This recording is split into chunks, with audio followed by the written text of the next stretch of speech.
बेसिजन भन्ने हुँदैन।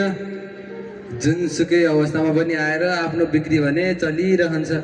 तर त्यो रवि भाइ हिजो आउँछु भन्दै थियो, पहिलाको पनि अलिअलि बाँकी थियो, दिन्थ्यो कि भनेको, आज पनि आउला जस्तो छैन।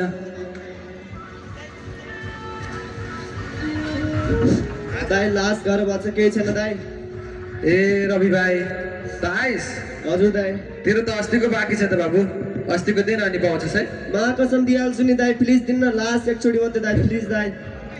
हेर भाइ, यो कसमलाई पनि तैँले त रणनीति नै बनाइहालिस्। अस्ति पनि चिनेको भाइ भनेर खुवाए, तीन पटक चिनेको भाइ भनेर खुवाइसके। मलाई पनि सित्तैमा थोरै न मिल्छ यार। पहिला अस्तिको पैसा दे अनि मात्र पाउँछस् भनिदिएको छु है मैले। दाइ प्लिज दिन्न, लास्ट च्याक भइरहेछ दाइ, प्लिज दिन्न। ए भाइ के गर्छ रवि भाइ, छोड न बाबु। ए छोड साला खाते। हेर भाइ, तेरो र मेरो सम्बन्ध एक ठाउँमा छ, मेरो व्यापार अर्को ठाउँमा छ। चाहे चोरेर ल्याउँछस्, लुटेर ल्याउँछस् या भिख माग्छस्, मलाई मतलब छैन। मेरो पैसा आजसम्म जसरी पनि चाहिन्छ भनिदिएको छु नि। पैसा सैसा ल्याउनु छैन, यस्ताले माल खान्छ भन्छ साला खातेहरू।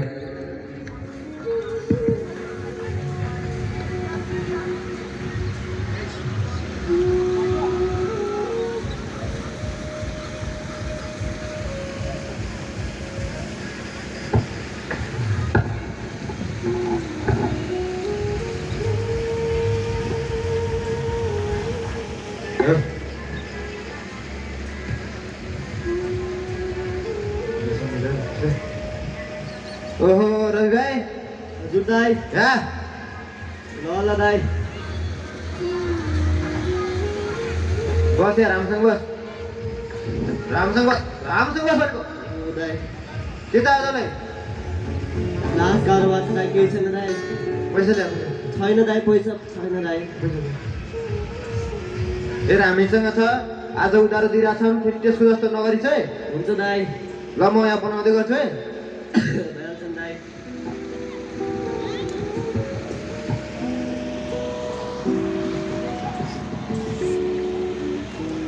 दाइ यहाँ माथि यो रस्सी बाँधिदिनु न।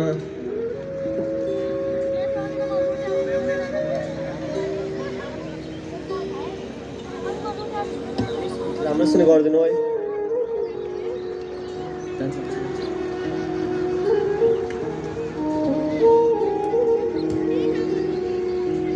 आउँदै गर्नु है दाइ। खोइ अलि देखाऊँ म पनि।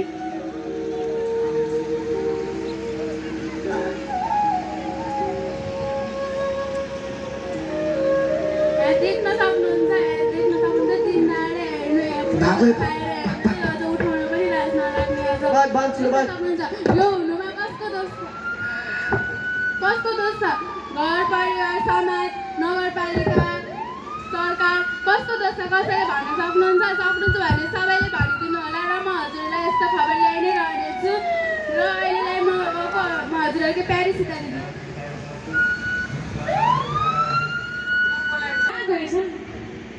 कम्पनी सबै लथालिङ्ग छ, दुई भाउछोरा भएर केही काममा सघाउने, सब आफै गर्नुपर्छ, सबै आफै स्याहार्नुपर्छ। यत्रो ठुलो छोरो भएर अब त केही सघाउला भन्ने पनि केही सघाउँदैन।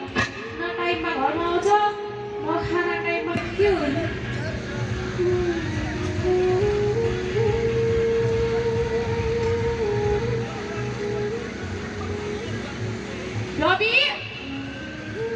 रवि मामु यो के हो? यो साथीको हो क्या? अस्ति साथीको कबला थियो, साथीकै होला यो। को साथीको? कसरी आयो? को आयो हाम्रो घरमा? त्यो ज्याकी भन्ने साथीको हो के? कसरी आयो यो? कहाँबाट ल्याइस् तैँले? त्यो साथी कस्तो छ भने तँलाई थाहा छैन?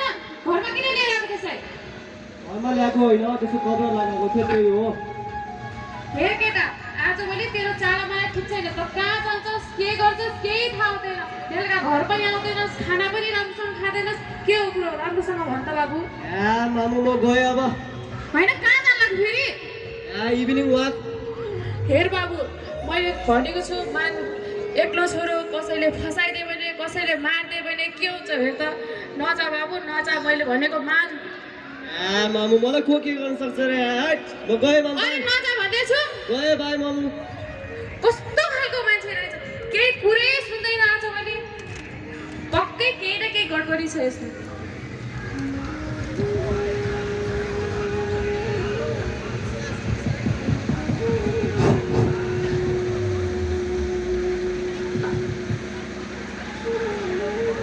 रामसिंह ए भाइ हिरो बनेर बाटोमा भेट्ने छ गाउँमा मात्रै भेटौँ न भाइ खुट्टा टेक्न नपाउला फेरि यो एरियामा बुझिराख बच्चा बच्ची भएर बढी बोल्दो रहेछ हेरुला के गर्दैछ भाइ त पनि छ अहिले खुट्टा टेक्न नपाउला चाहिँ बाटोमा मात्रै भेटेन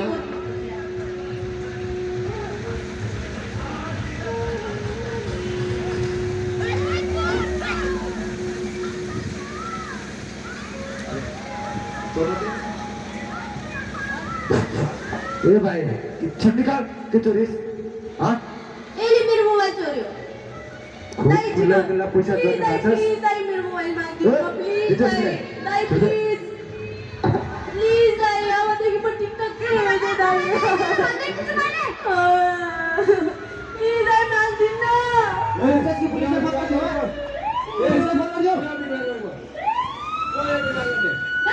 मोबाइल चोर्यो मोबाइल चोर्दै अले काम गरिरहेछ हो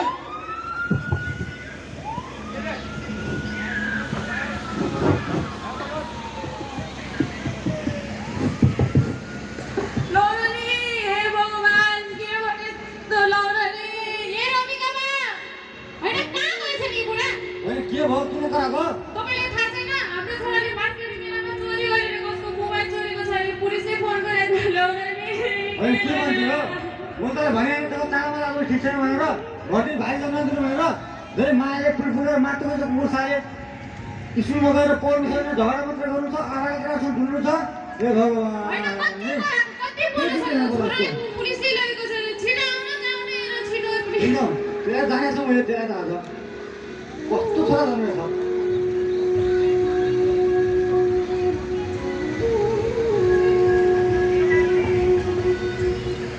लौरानी मेरो छोरा बाबु मेरो छोरा बाबा मम्मी मलाई यहाँदेखि निकाल्नु प्लिज बाबा मम्मी आज निकाल्ने भन्छ त राम्रो काम गरे जस्तो हजुरको सबै काम मान्नेछु बाबा मम्मी मलाई यहाँदेखि निकाल्नु प्लिज लास्ट गाह्रो भइरहेको छु बाबा मम्मी मैले एक्लो छोरो कतै नजा बाबु राति कसरी केही गरिदिन्छ कसरी फसाइदिन्छ भनेको मैले भनेको नमान्ने के भयो नि यस्तो बाबा प्लिज निकाल्नु बाबा मम्मी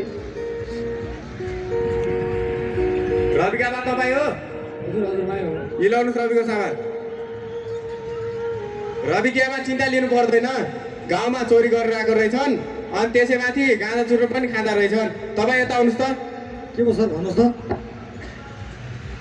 रविले गाउँतिर चोरी गरेर आएको रहेछ अनि साथीहरूसँग यताउता झगडा पनि गर्दो रहेछ 2-3 चोटि पुलिस चौकीमा पनि गएको रहेछ यी हेर्नुहोस् यो रिपोर्ट अनुसार रविले विगत लामो समयदेखि गाँजा चुरोट लागु बजार सेसन गरिरहेको रहेछ अब यसको जिम्मेवारी हामीले गर्नेछौँ अहिले सुधार केन्द्रमा राखेछौँ अरू कुरा तपाईँहरूले यतै आएर बुझ्दै गर्नु होला नि ल हुन्छ सर पहिला त एकदम इमान्दार त्यो सोधो थियो खै कसरी बिग्रियो यसरी म तपाईँले यसो हेरविचार गर्दै गर्नु होला है सर मेरो अनुसार यस्तै हो सर राम्रोसँग हेरिदिनु होला है त हुन्छ कस्तो छोरा जन्म्यो भने बाबा मलाई अब निकाल्नु प्लिज बाबा आज निकाल्ने भन्छ अरे त यो निकाल्नु न चोरी किन गर्न परेको तँलाई हँ?